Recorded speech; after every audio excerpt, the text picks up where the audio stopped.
นติภาพหัวใจตายปืนถึงกระดาษบ้านเมืองเมือนสารทหารของชาติพบแต่ความพินาศประหัตประหารจริงใส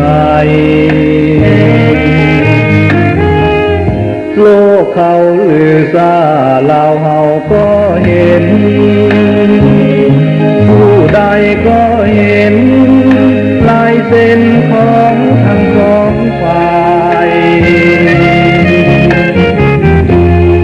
22 กุมภา73จำได้นัดหยุดครั้งใหญ่ทั่วไปในราชอาณาบ่ถึงชั่วโมงฝ่ายกงกันข้ามลั่นปืนกระหน่ำเหยียบย่ำทำลายสัญญามึกยังบ่แห้งกันแกงบุกลุกเข้ามาบ่นับถือสัจจาวาจา